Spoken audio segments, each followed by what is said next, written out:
A few days ago, I watched the documentary What is a Woman by Matt Walsh. I'm not quite familiar with Matt Walsh. I don't really know much about him, but the video showed up on Twitter and it's become quite popular and seems to be stimulating a lot of conversation. So I enjoyed watching the movie or documentary. The thing that I believe I found most interesting about it is it really wasn't so much a showcase of Matt Walsh's opinions, but actually of the views of those who refuse to define what a woman is, which is an odd concept, considering that back to ancient times, any culture you could go to, if you simply asked a person, and just prior to, say, 10 years ago or 5 years ago, or even a few years ago, if you were to just ask anybody at any time, what is a woman, people could have a very functional, simple definition, and no one thought much about it. It is simply obvious. But very recently, that has changed in such a way that many people will refuse to answer the question. In fact, one of the recent Supreme Court nominees refused, upon being asked this question, to answer, stating that she is not an evolutionary biologist. Excuse me, she said, "I'm not a biologist," as if that mattered. Do we need to have a PhD in biology in order to determine what a woman is? It seems to me that if we just look at the origin of the word man, which means person, mankind, which means the personhoods of the totality of humanity, and we look at the word woman, it means person with womb, womb man, the definition is pretty obvious. Of course, that definition originated long ago with people that didn't have an understanding of DNA necessarily, so they couldn't point to the XX or XY chromosomes.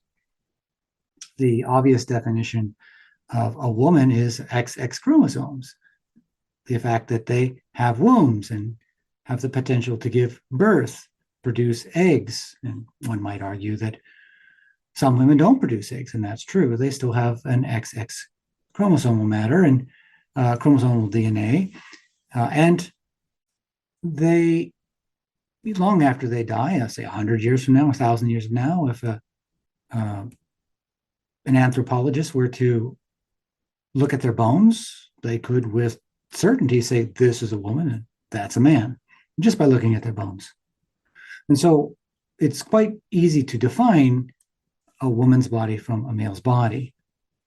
And I don't want to, sort of give away the, I don't want to sort of give away or spoil alert what is a woman movie and the content, other than to say that I thought it was very well done. It was entertaining throughout. And it raises the point that simply asking the question is considered out of bounds for many people whom almost exclusively seem to be on the left politically, which is in itself quite an odd phenomenon.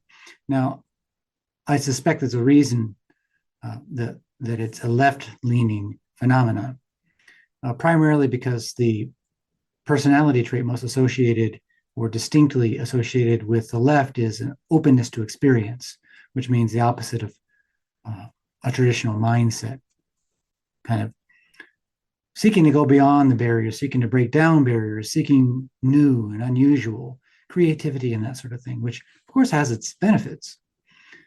But correlated with high openness to experience and what we might call creativity, genius, which is a high level of creativity and productivity in that creativity, is correlated also a high degree of psychological disturbance, a high degree of psychological break, a high degree of insanity. Probably because their creativity is mapping onto their capacity to step outside of the box of definitions and view things from unusual angles. Though it's probably happening in the subconscious mind, the danger of that is that you lose the box. And so as percentages, compared to the average person, a person as genius, for example, the genius level, if I recall, it was like about 25% of those who are at that level. I don't mean IQ, but I mean just like, they're cutting edge in terms of their creativity, report psychological breaks. And so it's understandable that they would be experiencing such psychological breakages. Uh, Kanye West is an example. If you look at his lyrics, they're genius. His music is genius, whether you like it or not, whether it's a personal um, preference of yours. I'm not particular to Kanye West's music, but that's my particular proclivity and has nothing to do with the acknowledgement of the genius of his lyrics and music, though I would not buy one of his albums. But he's clearly lost some connection to reality and is quite psychologically unstable. And this is not a disparaging comment against him. It's just, a psychological break is a psychological break. It has nothing to do with whether you like a person or not.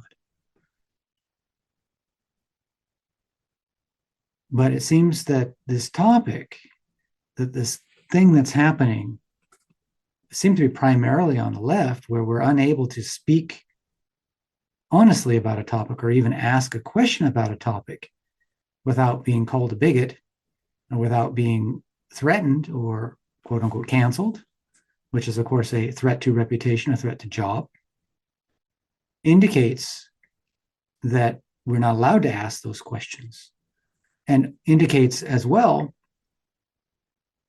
that they haven't asked those questions. And whomever they've received these ideas from, whatever sources they received these ideas from, those sources never asked the questions, which means the entire theory that a man could be a woman or a woman could be a man has absolutely no basis in reason or science. It has not been questioned. It is the purest form of ideology and utterly trapping. It is religion without a sense of the divine. It is religion without any of the potentially healthy aspects, because it requires absolute agreement, but absolute agreement on something that is utterly chaotic because it lacks definition. By definition, it lacks definition, which means the mind starts to slip. The mind starts to slip. And this ideology is clearly being taught to the children in not just the United States, but apparently in many countries, and can be found in textbooks, and is being used as a means of undermining the male-female relationship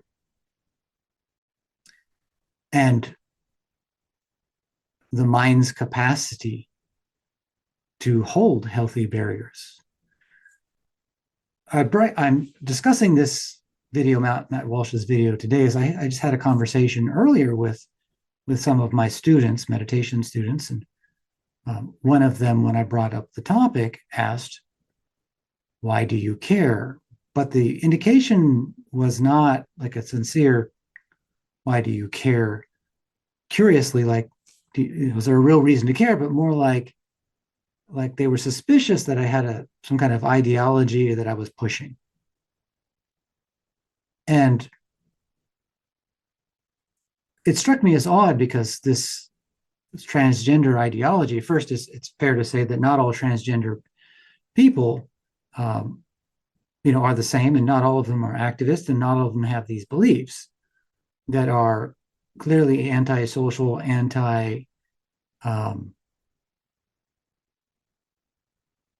anti-sane. They do not all necessarily have such beliefs. But the question, why do I care, it was to me an odd question because it came up a lot in Matt Walsh's videos. Why do you care was a common refrain when Matt Walsh asked questions that the individuals did not want to answer. And the person that I was speaking with had clearly not watched the video. So their response, "Why do you care?" Where did that come from? Are they all, tapped into the same, psychic energy of denial with the almost default statement, "Why do you care?" When someone asks, if we're talking about a social topic like this, when someone asks, "Why do you care?" what that really is saying is this question is out of bounds.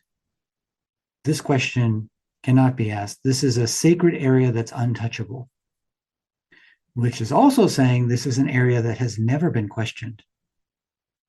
And therefore, any confidence that they have in their position is unfounded.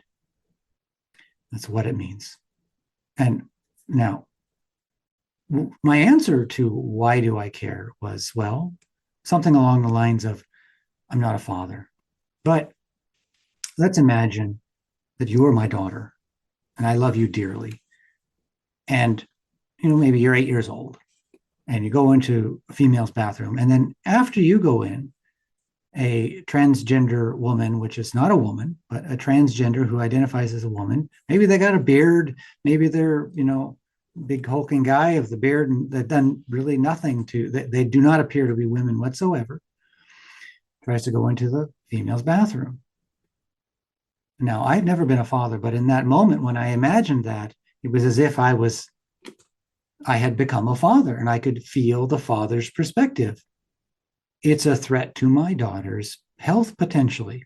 This person could be a child molester or a rapist or whatever else. They are biological men who do not belong in a female bathroom because there's nobody in there that's going to be able to stop this person from doing whatever he wants. And that's dangerous. At least in the male's bathroom, there's a significant chance that there's somebody in there that can stop it. And so, why do I care? The answer is simple: because I love women, because I love the girls that will become women, because I care about protecting them. And as a father, that's your first and foremost job. As a parent, that's your first and foremost duty, is to protect you and provide for your children and your family. So the question is unfair on multiple levels. One is that this transgender ideology that men could be women and women could be men, despite the fact that the men don't have wombs and so don't fit the definition of man with womb, is that it is the newest ideology. And so it is incumbent upon them to prove the value of the ideology, to prove the value of the idea. It's up to them to prove their point, not up to those who come from just biological reality to prove our point. It's the person who creates the new theory that has to prove it to be true, not the reverse. And so you can determine if someone is being honest and has integrity in their statements simply by the attitude they have towards proof. If it's incumbent upon me to prove the value of my ideas, which really aren't my ideas. I mean, any animal knows male versus female, right? This is only a confusion amongst human beings. And it's only a confusion amongst very, very recent human beings. It's up to them to prove the merits of their ideas. Now, the next argument might be, well, why do you assume that the person going into the bathroom is a rapist or a child molester or has any ill intent? I do not assume that. I do not assume that, though it is distinctly possible. And that is enough in itself. A person who is confused about their sex might be confused about a lot of other things. It is gender dysphoria. It is a psychological disorder that is listed among the psychological disorders. If I suddenly identify as a turtle, it's not my place to tell everybody else that they have to call me a turtle. And if someone wants to call me a turtle, if I ask them to and they do, I might enjoy that and might think it's polite. But that doesn't mean that it's even in my best interest. A common statement, and one from this individual whom I would defend with my life, was that, well, if it makes them happy, if it makes this man happy to identify as a woman, who am I to say otherwise? Well, that begs the question, what do we mean by happiness? And the answer in this particular case was whatever is gratifying for them, or something along those lines. And I would suggest that that is a very dangerous answer. It's a very dangerous answer because there are many things. Let's use our children as examples. Let's imagine our child was quite gratified with sugar, which of course most children are. Does that mean that because they're gratified with sugar, we should allow them to have as much of it as they want? Crack, a person who's addicted to crack or cocaine or heroin, it's gratifying for them at the time. But does that mean that it's healthy for them? Is that really what we mean by happiness? I would suspect that the reason they're using heroin is because they're profoundly unhappy. I would suspect that people who tend to, and this may not be the case perfectly, but people that tend to identify as the opposite gender are profoundly unhappy before they identified as the opposite gender. And that switching gender is not going to be the solution for them. Identifying as the opposite gender from your biological reality is not going to create a stable mind or happiness in the long run. And there's evidence that that's the case. Usually about average of about 7 years after transition, that's when they become highly suicidal. It doesn't solve the problem, it seems. Now, that there may be some individuals that could be the case for, and if they want to dress, if a man, biological male, wants to dress as a woman or even have a surgery, or a biological woman would like to do the opposite, become on the surface male, that is indeed up to them. But we care because our children are being told that they can make such decisions. And in some places, a parent has no legal right to say no. You can be put into prison in Canada if your child wants to have a sex change and you tell them and you do not allow it. So by law, you are forced to allow your 10-year-old, 12-year-old to make decisions that they're simply they're not equipped to make. That's why I care. And now I find it interesting. There's this almost like unspoken, because I've had this conversation a number of times, or related conversations a number of times. It's almost this idea that because I'm a quote unquote spiritual awakening teacher, that I shouldn't care, that anything should go. And that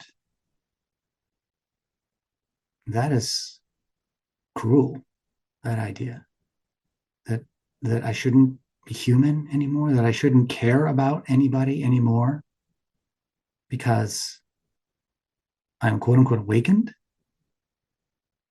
First, I don't understand what this means.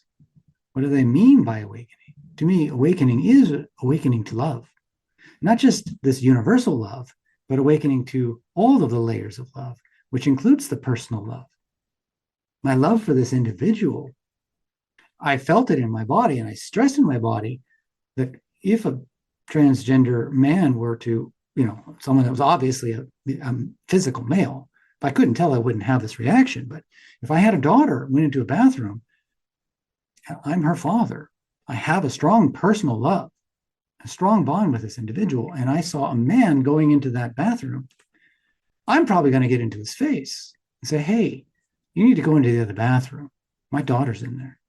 And I don't know you. Maybe you're not a child molester. Maybe you're not a rapist, but maybe you are. And it isn't okay that you go in there. Please go to the male bathroom. That's likely what's going to happen. And this person, now potentially protected by law and protected by what's becoming a strange cultural norm, may actually become violent or threaten. It might actually escalate into physical conflict. And you say, spiritual awakening teacher would never punch somebody, would never fight. That's not true. I would never judge that person as being bad or evil, but I would have boundaries. If somebody was attacking somebody else, I would interfere to prevent the violence. And if that meant me punching somebody, I'd punch them. But it wouldn't be just for me. It wouldn't just be for my daughter. It would be for him as well. To allow him, and all the women potentially in the bathroom, to allow somebody to behave in such ways just because I'm trying to live up to some bullshit identity of you're a spiritual awakening teacher, so you have to fit into this box? It's ridiculous. Ridiculous. No. If someone threatened my child, I would defend my child. Now, in fairness to this particular person, he may have zero intention to do anything to my daughter. But there's no reason this person needs to go into, there's no actual real reason this person needs to go into the female bathroom. They can go into the male bathroom. It's an option for them. It's not really a viable option for my daughter to go into the male bathroom. And the same thing applies to sports. You know, women didn't have their own sports prior to World War II. It might have been World War I. Geez. Yeah, maybe even World War I. That's when women's baseball was created because men were off to the war. All the baseball players were gone. And so women essentially developed women's sports with the support of men at that time and have been enjoying sports ever since. And now we have biologically intact men going into women's sports, saying they're men, and winning. And it's demoralizing to the women and to the girls. Many of them may be losing scholarships. They may be feeling like they don't want to compete anymore. But it's not only is it not healthy for the women and the girls, it's not healthy for the transgender men. And in fairness to transgender men, not all of them are trying to get into sports and not all of them agree with it. It's primarily these transgender activists that are speaking as if they're talking for all transgender men. And that seems kind of arrogant that they would speak for everybody in a certain group. They certainly weren't voted into that position. But a man going to play female sports and winning or scoring when they couldn't win or score as a male, that's cheating. It's simply, whether they think they're female or male or not, it's cheating. Now, we might say, well, they're suffering from a psychological disorder. They are lacking sanity. So from their perspective, they're not cheating. That's a fair argument. So then the league is allowing the cheating. The league is responsible. The league is responsible because they're allowing people that are out of touch with sanity to participate in a sport and disenfranchising all of the women from the reason to go to that competition. It's unfair. So what will happen is, and this is an obvious prediction as far as I'm concerned, is that women will start to boycott their own sport, their own sports. Women will stop showing up to their own sports. So you're going to have one person standing on a podium with nobody else, no audience, nobody else to watch it. And they'll be the women's sports athlete of the year. What's the point? So now there's no sport for the women nor the transgenders. What's the point? And this all sounds ridiculous, but this is actually happening. And much more. In fact, the United States just recently pressured Tokyo for the Olympics to allow transgenders into sports. Now, it's not an issue if it's a transgender man because they're originally women and they're not going to win any of the male sports. They're not going to come close. How many transgender women will you see going to male sports and how many men will complain about it? Probably almost zero because they stand no chance of winning. But the reverse, transgender women, which means men who are trying to appear as women, going into female sports, they're dominating where they would otherwise not be able to dominate. So Wouldn't the American teams want transgender women? I mean, they would certainly score better, position higher in the rankings if they had teams full of transgender women.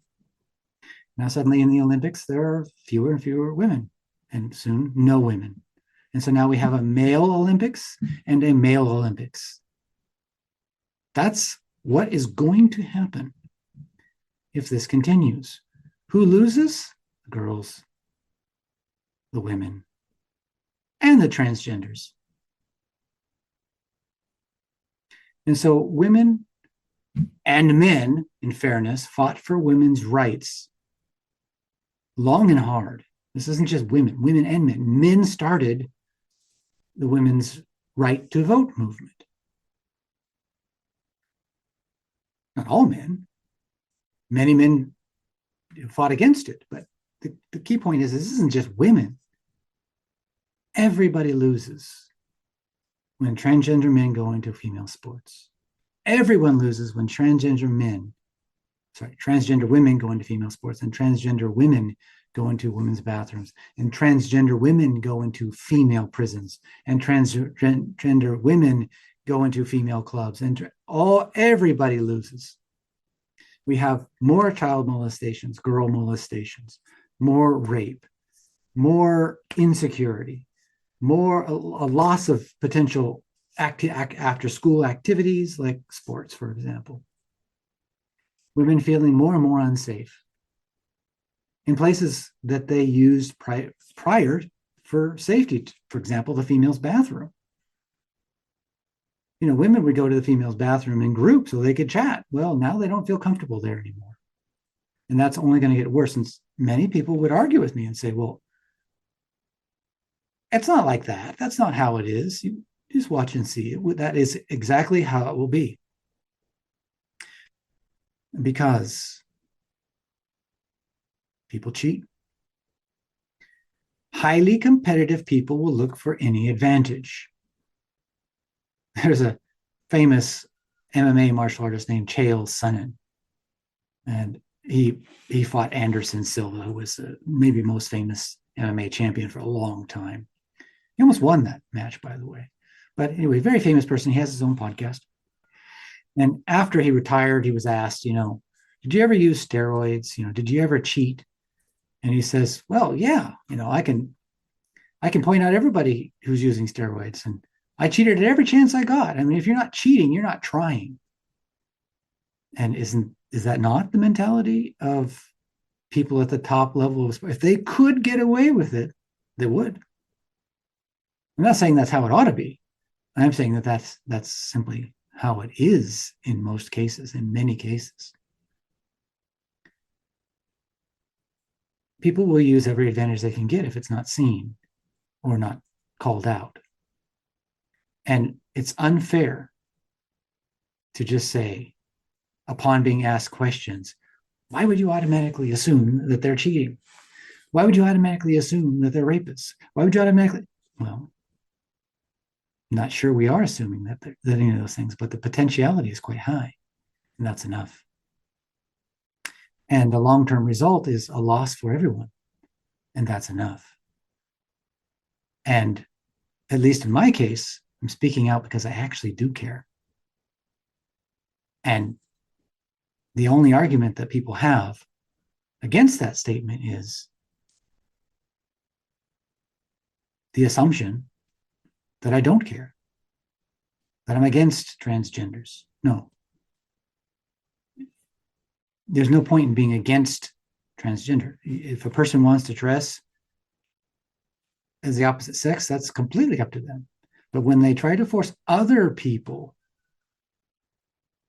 to say that they're that sex, to confirm that they're that sex, that's stepping across the line. That's not all right. And when they try to push through laws that would undermine women's rights that society has fought long and hard to establish, that's not right. And if you're a league that is supporting such things, you're going to be sued. And you're going to lose your league because people will stop showing up, and rightfully so. And if you're a transgender person and you support such policies, you're culpable. You are undermining women's rights. You are undermining women's safety for your own proclivity, your own self-interest,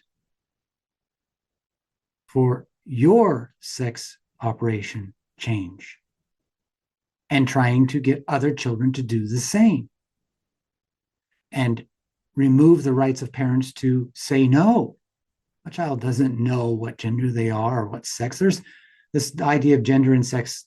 Let's just talk about sex, because you could identify as different than you physically are, but that just means you're not mapped onto reality properly. That's a sanity issue. That's what that is. And none of this is meant to disparage anyone.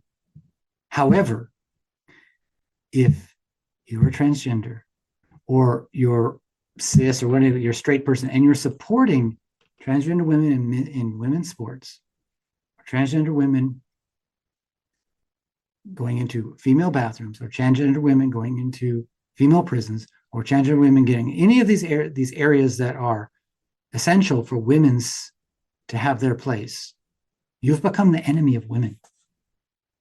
And you've become the enemy of humanity, because you've put your personal comfort over everyone else and used a victimization narrative to manipulate everyone else. And that isn't going to help anyone in the long run, including you.